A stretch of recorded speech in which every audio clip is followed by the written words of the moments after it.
O que você está vendo não foi provocado por um furacão, nem por uma enchente. O responsável por tudo isso é um peixe. Um peixe que nasceu na América do Sul, vive naturalmente no Rio São Francisco e que, depois de ser levado para os Estados Unidos, transformou-se em uma das espécies invasoras mais problemáticas daquele país. Esta é uma história real. E o mais importante é que tudo começou dentro de um simples aquário doméstico. Talvez, depois de conhecer essa história, você nunca mais enxergue um simples cascudo da mesma maneira. Quem mora às margens do Rio São Francisco certamente conhece esse peixe. Em muitas regiões ele é chamado de cari, em outras simplesmente de cascudo. Durante muitos anos ele ganhou fama nos aquários por uma característica curiosa. Vive grudado nos vidros, nas pedras e nos troncos, raspando as algas e dando a impressão de que está limpando um aquário. Por causa disso, milhares de pessoas passaram a comprá-lo, acreditando que seria o ajudante perfeito. Pequeno, tranquilo e muito útil. Mas havia um detalhe que quase ninguém contava. Aquele pequeno cascudo continuava crescendo. Meses depois, já ocupava boa parte do aquário. Algum tempo depois, podia ultrapassar 30 centímetros de comprimento. Produzia sujeira, arrancava plantas e já não cabia mais naquele pequeno espaço. Foi então que começou um problema que ninguém imaginava. Sem saber o que fazer, muitos donos decidiram soltá-lo na natureza. A intenção parecia boa. Ele merece viver livre. Parece um gesto de carinho, mas aquela decisão, tomada em poucos minutos, acabaria produzindo um dos maiores problemas ambientais enfrentados por alguns estados americanos. Foi assim que o cascudo brasileiro atravessou fronteiras. Primeiro apareceram alguns indivíduos, depois dezenas, depois centenas. Quando perceberam, já eram milhões. Nos Estados Unidos ele recebeu vários nomes, mas o mais conhecido é pleco, uma abreviação usada para os aquaristas para identificar diferentes espécies de cascudo. O clima quente da Flórida, do sul do Texas e de parte do México era praticamente perfeito para sua sobrevivência.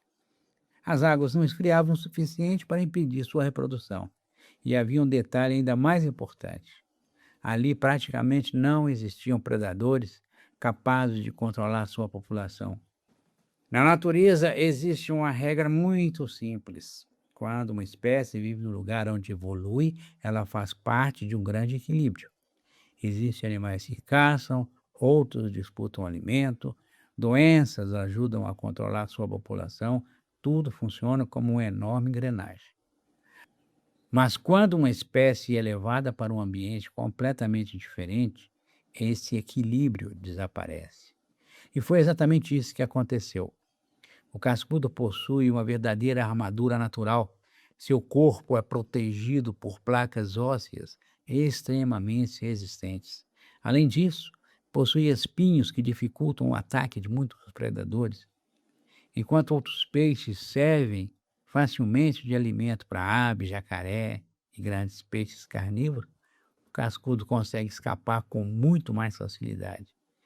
Sem inimigos naturais, sua população simplesmente explodiu. Mas isso não era o pior. Os pesquisadores descobriram algo que poucos conheciam. Na época da reprodução, o macho escolhe um barranco e começa a cavar. Não é um pequeno buraco. Ele constrói verdadeiros túneis dentro das margens dos rios e dos canais. E é ali que a fêmea deposita os ovos. Depois disso, o macho permanece protegendo o ninho até que os filhotes nasçam.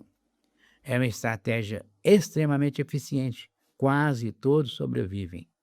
Agora imagine essa cena. Não é apenas um peixe cavando. São centenas, depois milhares.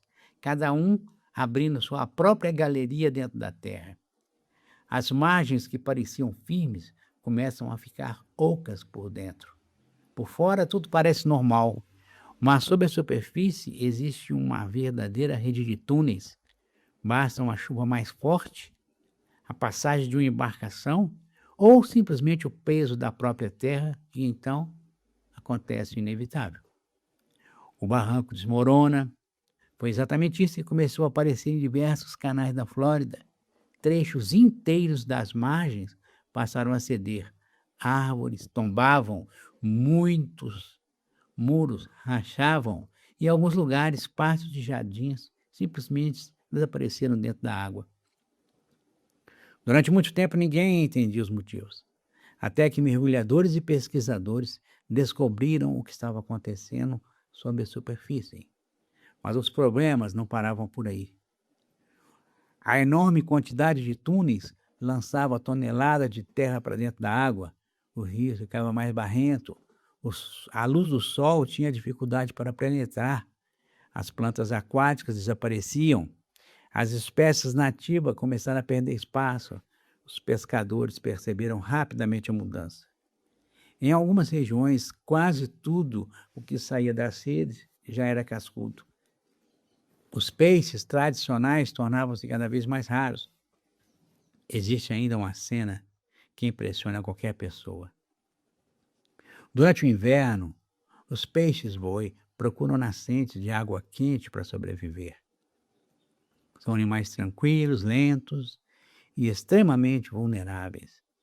Os cascudos passaram a se agarrar ao corpo desses gigantes pacíficos, raspam continuamente as algas e o muco que protege sua pele. Os peixes-bois tentam se livrar deles girando o corpo repetidas vezes. Cada movimento significa gasto de energia, uma energia preciosa, justamente na época mais difícil do ano. E aqui existe uma lição importante. No Brasil, o cascudo faz parte da natureza. Ele sempre viveu em nossos rios.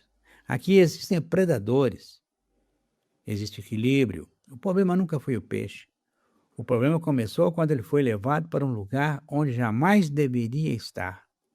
Talvez você esteja lembrando do outro peixe que também tem preocupado muito o pescador brasileiro, o bagre africano. A história é muito parecida. Uma espécie introduzida pelo homem, poucos inimigos naturais, grande capacidade de adaptação, reprodução intensa e enormes impactos sobre a fauna local. São histórias diferentes, mas a origem do problema é exatamente a mesma. E tudo isso nos ensina uma grande lição. Muitas vezes pensamos que estamos fazendo uma boa ação ao soltar um animal na natureza, mas a natureza não funciona dessa maneira.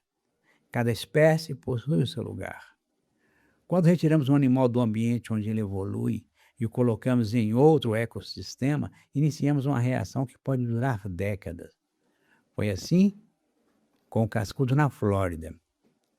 Foi assim com tantas outras espécies invasoras ao redor do mundo. E continuará acontecendo enquanto não entendermos que preservar a natureza também significa respeitar os limites dela.